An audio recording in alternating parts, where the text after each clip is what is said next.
You've probably seen it before, in a documentary, a movie, maybe just a photo that stopped your scroll. A figure wrapped in thick fur standing in front of a hut built entirely out of snow. And the question creeps in almost instantly. How does anyone survive inside a house made of ice, in a place where the air itself can freeze you in minutes? It sounds backwards. Cold air outside, cold snow for walls. Shouldn't that just mean cold all the way through? Stick around because the answer is stranger and more brilliant than you'd expect. These snow shelters are not movie sets or folklore. They're called igloos, and people have been building and living inside them for thousands of years. Some still do today. So here's the mystery we're solving. How does a house made of snow end up keeping you warm? To understand that, we first need to understand where these people live.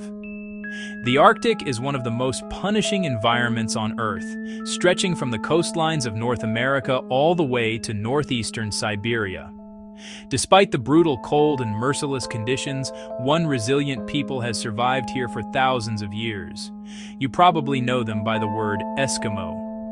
But that name has a darker backstory than most people realize.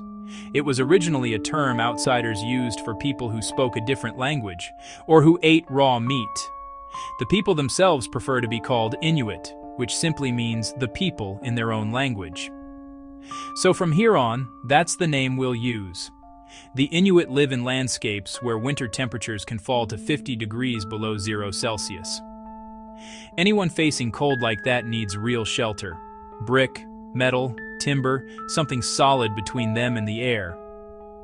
But out here, almost none of that exists. Trees are scarce, forests almost non-existent. So thousands of years ago, the people of the Arctic learned to build with the only material the land actually gave them: snow. For generations, Arctic peoples have raised dome-shaped shelters out of packed snow, known to the world as igloos. And the real puzzle is this: how does a structure built from frozen water manage to keep anyone warm at all? Here's the twist. Physically speaking, snow really can insulate you and trap your body heat. To see why, picture a completely different animal: the sea otter. Sea otters feed almost entirely in the ocean, which forces them to live in freezing water. But unlike seals or whales, they have no thick blubber, no heavy fat layer to shield them from the cold. So how do they survive? They rely on something almost invisible: trapped air. A sea otter's fur is incredibly dense, and each strand is shaped with such precision that it locks tiny pockets of air right against the skin. That trapped air becomes a near-perfect insulator, keeping body heat in and freezing water out. It's a small miracle of natural engineering, and it's the exact same principle hiding inside every single igloo. Air, it turns out, is one of nature's best insulators. So if you could find a type of snow that holds just the right amount of air inside it, you'd have the perfect building material. And the Inuit have spent millennia mastering exactly that. In their language, there isn't just one word for snow. There are dozens, each describing a different texture, density, or condition. It's the thing they understand better than almost anyone else on Earth. One particular type is sometimes called wind-packed snow. It's roughly 10% frozen water and 90% trapped air, forming solid layers across the frozen ground. This snow is ideal for building, strong enough to hold its shape, yet airy enough to insulate like a thermal blanket. And that's the secret. The walls of an igloo trap heat inside almost exactly like a thermos flask, refusing to let it leak back out into the punishing cold. But the design doesn't stop at the walls.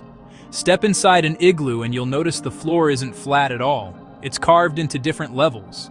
The entrance is deliberately low. Just above it sits a slightly raised platform used for cooking and daily tasks.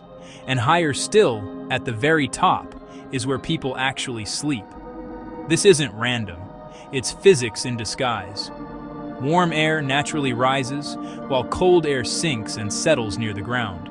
So any heat in the space, whether from a fire or simply radiating off human bodies, drifts upward and lingers exactly where people rest. Combine that rising warmth with insulating walls, and the inside of an igloo can reach 10 to 15 degrees Celsius. Outside, the temperature might be sitting at 50 below zero. Building one doesn't take as long as you'd think either. A skilled builder can raise a small igloo alone in about 3 hours. Larger ones, big enough for an entire family, might take 2 days or more. And here's the strangest part of all. Despite centuries of architectural progress, despite every modern engineering trick we've invented, no one has ever found a better way to build an igloo than the method the Inuit have used for generations. The spiral technique and the dome-shaped frame create a structure so stable it has no wasted edges or weak points.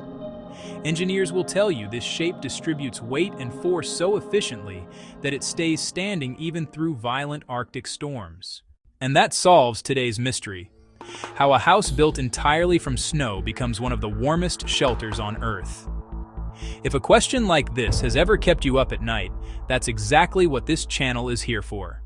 Drop it in the comments, and we just might answer it next.